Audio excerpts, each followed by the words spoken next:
नमस्ते दोस्तों, क्या आपका कोई वीगन दोस्त है जिसकी आपकी वेजिटेरियन और नॉन वेजिटेरियन दोस्त ये कहकर उनको चिढ़ाते हैं कि इनकी तो आतंकियों से ज़्यादा खतरनाक ट्रेनिंग हुई है, क्योंकि वो मिल्क प्रोडक्ट्स इस्तेमाल करने वाले, उनका सेवन करने वाले लोगों को तो रिडिक्यूल करते ही हैं, नॉन वेजिटेरियन की तो वाट लगाते हैं, इतना बेइज्जती मारते हैं उनकी। और क्या आपके ऐसे वेजिटेरियन दोस्त हैं जो नॉनवेज को देखते ही, उसकी दुकान देखते ही ऐसे नाक बंद कर लेते हैं और स्वयं को बहुत ज़्यादा सुपीरियर बताते हैं और धरती से थोड़ा 2 इंच ऊपर उठ के चलते हैं कि भाई अपन तो प्योर वेज वाले हैं, उसकी तरफ कभी देखा भी नहीं, अंडा मच्छी मांस वगैरह की तरफ, मटन चिकन का तो नाम भी नहीं सुना, एकदम दूर से बदबू आ जाती है। या फिर आपके कोई नॉन वेजिटेरियन दोस्त हैं जो वेजिटेरियन दोस्तों को रिडिक्यूल कराते रहते हैं, पार्टियों में उनको कहते रहते हैं अरे यार ये तो घास फूस खाने वाले हैं, इनको दूर बैठाओ, इनके लिए अलग से इंतज़ाम करना पड़ता है, यार वेजिटेरियन लोगों के अलग ही नखरे हैं।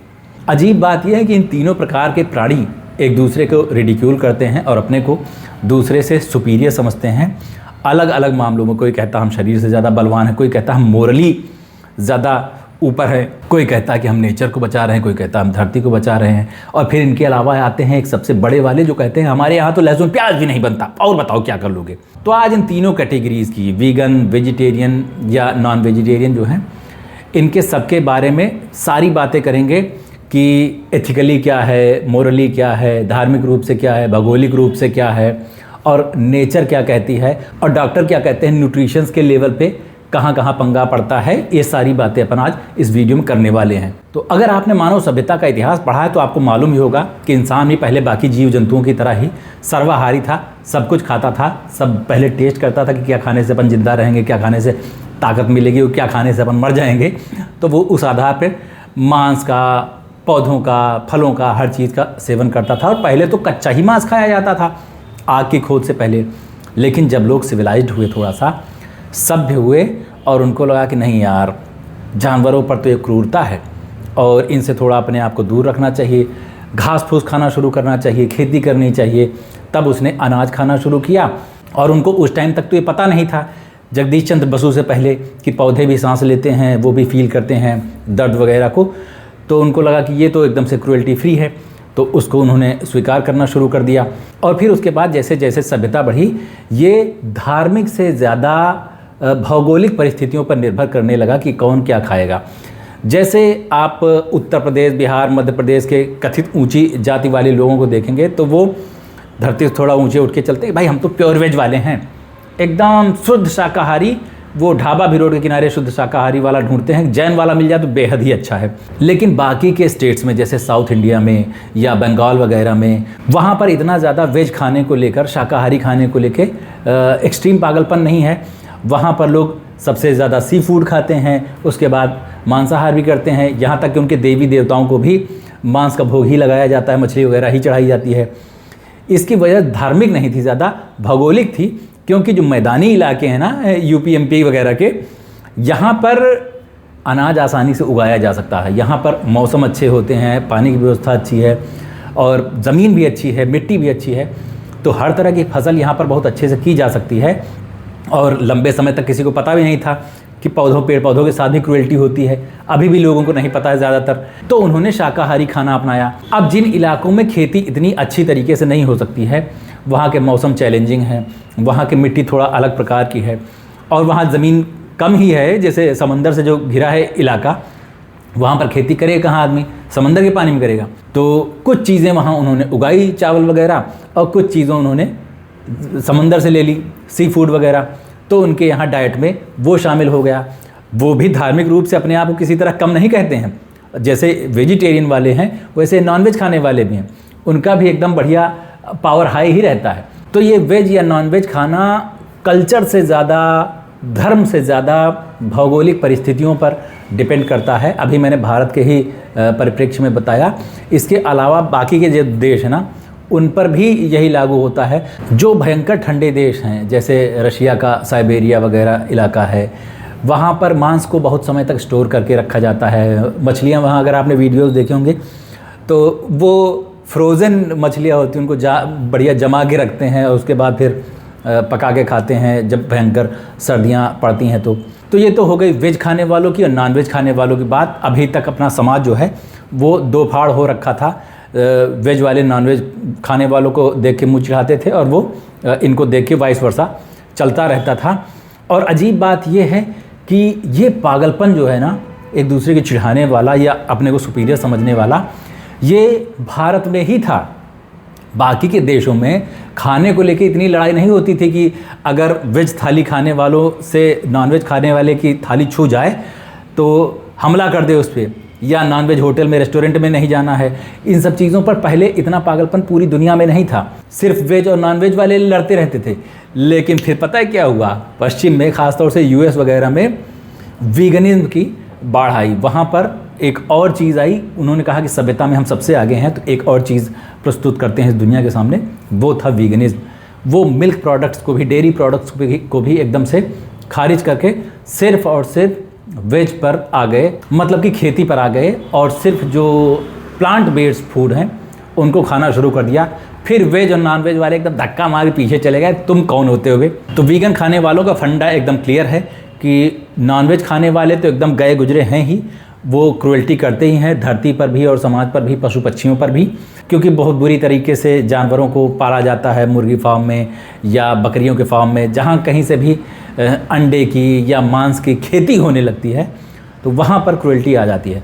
इसके अलावा वेजिटेरियन खाने वाले भी उसी कैटेगरी में आते हैं जो मिल्क प्रोडक्ट्स का, डेयरी प्रोडक्ट्स का उपयोग करते हैं, क्योंकि उसमें भी जो खेती ही हो रही है एक हिसाब से, गाय भैंसें जहाँ पाली जा रही हैं डेयरी वगैरह में, उनका बहुत बुरा हाल रहता है, तो वहाँ पर भी वो क्रुएल्टी है। और आखिर में उनका क्या होता है इन जानवरों का, चले जाते हैं नॉनवेज खाने वालों के पास ही। तो ये दोनों एक ही थैली के चट्टे बट्टे हैं। सबसे ज़्यादा मोरली अपन लोग हैं ऊंचे, जो धरती को भी बचा रहे हैं, पशु पक्षियों को भी बचा रहे हैं और सभ्यता को भी बचा रहे हैं। अब इसमें डॉक्टर क्या कहते हैं और नेचर क्या कहता है। सबसे पहले मामला आता है नेचर का। नेचर का तुम्हारे मोरल से, तुम्हारे एथिक्स से, तुम्हारे धर्म से, तुम्हारे दिमाग से, तुम्हारे सोचने के तरीके से कोई मतलब नहीं है। नेचर को मतलब है सिर्फ और सिर्फ तुम्हारे सर्वाइवल से और तुम्हारे रिप्रोडक्शन से। मतलब कि जब पहले इंसान मांस वांस खाता था तब भी नेचर को कुछ खास फर्क नहीं पड़ता था कि तुम धरती बचा रहे हो या नहीं बचा रहे हो, क्रूरता कर रहे हो या नहीं कर रहे हो।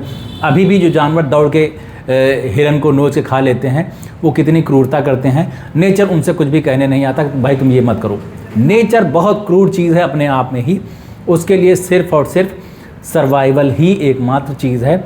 तो आप कितने भी मोरल हाई ग्राउंड पे रहें, नेचर को इससे कोई फ़र्क नहीं पड़ता। अब डॉक्टर क्या कहते हैं न्यूट्रिशंस को लेके, जो तीनों तरह की डाइट लेते हैं, तो डॉक्टर्स के हिसाब से खाने के मामले में सबसे ज़्यादा मज़े में रहते हैं नॉनवेज खाने वाले, क्योंकि उनको सब कुछ तैयार मिल जाता है। सारी तरह के न्यूट्रिशंस जो दूसरे के शरीर से अपने शरीर में ट्रांसफ़र कर ले रहे हैं, बस उनको बीमारियों का खतरा ज़्यादा रहता है, कैंसर वैंसर टाइप की, क्योंकि मांस की क्वालिटी, वो कहाँ से आया, किस फार्म से, उनको क्या क्या खिलाया गया है जानवरों को, इस पर काफ़ी हद तक डिपेंड करता है। कम मांस कैसे पकाया गया, कितने दिन से रखा हुआ है, इन सारी चीज़ों पर डिपेंड करता है। अगर वो सब चीज़ें सही हैं तो उनका हेल्थ एकदम बढ़िया रहेगा। दूसरे नंबर पर आते हैं वेजिटेरियन लोग, यानी शाकाहारी लोग। उनको काफ़ी हद तक चीज़ें जो हैं वो वहाँ से मिल जाती हैं प्लांट बेस्ड फूड से, जो भी ज़रूरी चीज़ें हैं। और प्रोटीन या अमीनो एसिड की कमी पड़ती है तो वो डेयरी प्रोडक्ट से मिल जाता है, पनीर, घी, दूध, इन सब चीज़ों से। तो उनका एकदम फुल एंड फाइनल मामला हो जाता है काफ़ी हद तक। लेकिन इसमें भी अब मिलावट का मसला आ गया है काफ़ी हद तक। पनीर भी नकली आने लगा है, घी तो नकली कब से आ रहा है, अनाज भी बहुत ज़्यादा पेस्टिसाइड्स वाला आ रहा है। तो उनको भी वो नॉनवेज खाने वालों के खतरे हैं, जो खतरनाक बीमारियाँ होती, कैंसर वैंसर, वो वेज खाने वालों के लिए भी हैं।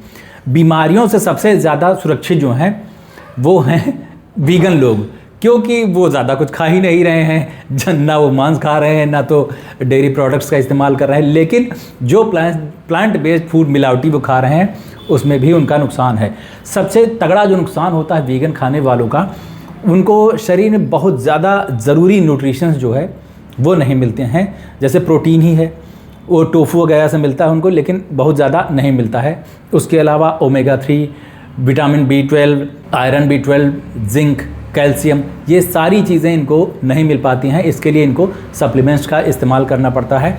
मेरा एक दोस्त था जो कोरोना के टाइम पे गुजरते गुजरते बचा, वो भी वीगन है और वो इसी तरह के सप्लीमेंट्स लेता था। लेकिन उस टाइम पे जब लॉकडाउन लगा था तो सब बंद हो गया था, तो उसको मिल नहीं रहा था, तो वो एकदम डेथ बेड पे था। तो अचानक उसके पास मेरे बाकी के कुछ दोस्त पहुँचे और उन्होंने उसको वो सप्लीमेंट्स वगैरह मुहैया कराए। तो ये समस्या कभी कभी बहुत गंभीर हो जाती है, बड़ी मुश्किल स्थिति में पहुँच जाते हैं वीगन लोग। और नेचर को जो बचाने वाली चीज़ है ना, क्रूएल्टी वाली जो चीज़ है, वो चाहे वेजिटेरियन लोग हों चाहे वीगन लोग हों, क्रूएल्टी आप इस दुनिया से ख़त्म नहीं कर सकते हैं, क्योंकि वो तो नेचर में ही है। आप अपने आप को बचा सकते हैं उससे, और बचाना भी चाहिए। मैं खुद भी नहीं चाहता कि कोई किसी को मारे। आप क्रूएल्टी देख नहीं सकते हैं, कर नहीं सकते हैं, आप कर नहीं रहे हैं, लेकिन आपके लिए जो प्रोडक्ट्स तैयार होके आ रहे हैं ना, ये जो सप्लीमेंट्स तैयार होके आ रहे हैं, ये भी फैक्ट्री में ही बने हैं। और जिन चूहों पर इन दवाओं की टेस्टिंग की गई होगी, जिन जानवरों पर, उनके साथ भी क्रूएल्टी हो रही है। तो आप इस दुनिया को क्रूएल्टी फ्री नहीं बना सकते हैं किसी भी तरह से, क्योंकि नेचर खुद ही क्रूर है। और मोरल हाई ग्राउंड लेके चलना तीनों लोगों का, वेज, नॉन वेज और वीगन खाने वाले। और गर्व का क्या है भाई, वो तो किसी भी चीज़ पर किया जा सकता है, अपने आप को थोड़ा सा अलग दिखाने के लिए। लोग अपने महंगे कपड़ों पर गर्व कर सकते हैं, तो महंगी डाइट पर भी गर्व कर सकते हैं। ये चीज़ मैं बताने को भूल गया कि इकोनॉमी का भी खाने में बहुत ज़्यादा रोल होता है। भाई किसी को प्रोटीन चाहिए अच्छे, लेकिन सबसे सस्ता और अच्छा प्रोटीन अंडे में ही उपलब्ध है। तो जो कम कमाई वाले लोग हैं वो सबसे ज़्यादा वो उसी का इस्तेमाल करेंगे। आप उसको कितना भी समझा लीजिए कि सिर्फ वेज खाइए, उसका काम नहीं चल पाएगा। इसी तरह कुछ दिन पहले एक डॉक्यूमेंट्री देख रहा था मैं मुसहर की, जो बिहार झारखंड में एक कथित नीची जाति आती है, बहुत ही गरीब लोग होते हैं वो मुसहर कहे जाते हैं। और वो लोग खेतों से, घरों से पकड़ के चूहे खाते हैं। उनकी मजबूरी है, वो इतनी गरीबी में रहे हैं कि महंगी डाइट वो अफोर्ड ही नहीं कर सकते हैं। वो ना वेजिटेरियन अपना सकते हैं, ना नॉन वेज अपना सकते हैं, वीगन का तो भूल ही जाओ। उनके लिए चिकन मिटन खाना आसान काम नहीं है। तो इसलिए वो चीज़ खाते हैं जो फ्री में है वहाँ, चूहों को। तो इकोनॉमी का भी एक बड़ा मसला है। जब आप अपने ऊपर ये गर्व कर रहे होते हैं कि भाई हम तो शुद्ध शाकाहारी हैं, हम तो शुद्ध वीगन हैं, तो अच्छी बात यह है कि आप प्रिविलेज्ड हैं। आपको नेचर ने या आपके इकोनॉमिक स्टेटस ने आपको इस काबिल बनाया है कि आप ये सारी चीज़ें अफोर्ड कर सकते हैं और फिर उसके बाद महंगे सप्लीमेंट्स भी ले सकते हैं। दुनिया में ऐसे लोग भी हैं जो ना चाहते हुए भी चूहे, सांप और ये सारी चीज़ें मार के खा रहे हैं, क्योंकि उनके पास सर्वाइव करने के लिए कोई और ऑप्शन नहीं है। तो मुझे लगता है कि किसी को भी खाने के लिए जज करने से पहले उसकी हर एक स्थिति, धार्मिक, भौगोलिक और आर्थिक, सारी तरह की स्थितियों को जांचा परखा जाना ज़रूरी है। उसके बाद हो सकता है कि आपकी जज करने की जो क्षमता है वो अपने आप नीचे चली जाए। मेरे हिसाब से खाने में क्या बेस्ट रहेगा, वीगन, वेज या नॉन वेज डाइट, तो मैं कहूँगा जिससे आपको सारा पोषण मिल सके जिस भी डाइट से, और आप लंबे समय तक स्वस्थ निरोगी काया के साथ जी सकें, वो आपको खाना बेहतर रहेगा। कोई आपके लिए डिक्टेट करे कि आप ये खाएंगे, आपके इलाके की चिकन की दुकानें बंद करवाए, या आपको मिलावटी अनाज उपलब्ध कराए, या नकली पनीर के पकौड़े खिलाए ज़बरदस्ती, तो आप उन सब चीज़ों को ना कह सकते हैं। क्योंकि जब आप पैदा हो गए हैं ना, ये आपके हाथ में नहीं था। नेचर ने आपको इस दुनिया में लाके जो गलती की है वो आपको भरपाई करनी पड़ेगी। तो आप जब तक स्वस्थ और निरोगी रहेंगे तभी तक इस ज़िंदगी का मज़ा ले पाएंगे। और उसके लिए सबसे ज़्यादा ज़रूरी है कि शुद्ध खाना खाएं, जितना हो सके वो कचरा खाने से बाज आएँ। और वो कचरा किसी भी चीज़ में हो सकता है, वेज में, नॉन वेज में, वीगन में, वो हर जगह उपलब्ध है। तो कचरे को छोड़ के आप हेल्दी डाइट अपनाएं, वो चाहे वेज हो, नॉन वेज हो या वीगन हो, सब कुछ ठीक है। मैं शाकाहारी हूँ, इस चीज़ का मुझे कोई गर्व नहीं है। बस मुझे जानवरों को तड़पते देखना पसंद नहीं है। जानवर मुझे ऐसे ही पसंद हैं, लेकिन उसके बाद भी मुझे याद आता है कि यार पौधों में भी जान होती है, पेड़ भी काटे जाते हैं, तो मुझे बराबर तकलीफ़ होती है। लेकिन मुझे मालूम है कि अगर मैं वो भी नहीं खाऊँगा और डेयरी प्रोडक्ट्स भी नहीं खाऊँगा, मांस तो वैसे भी नहीं खाता हूँ, तो खाऊंगा क्या फिर तो हवा पी के। लेकिन हवा में भी जीव जंतु होंगे, बैक्टीरिया वगैरह होंगे, वो भी मेरे अंदर जाएंगे तो मर ही जाएंगे। इसलिए मुझे लगता है कि जो मैं खा रहा हूँ ठीक है, वो गर्व करने वाली चीज़ नहीं है, मेरे सर्वाइवल के लिए ठीक है। और जिन चीज़ों से, क्रूएल्टी से अपनी आँखों से दूर हैं, उतना बढ़िया है, उतने में ही काम चल जाए। आप लोगों को क्या कहना है इस मुद्दे पर नीचे कमेंट करके बताना ज़रूर। और अभी चलते हैं, लौट के मिलते हैं। नमस्ते।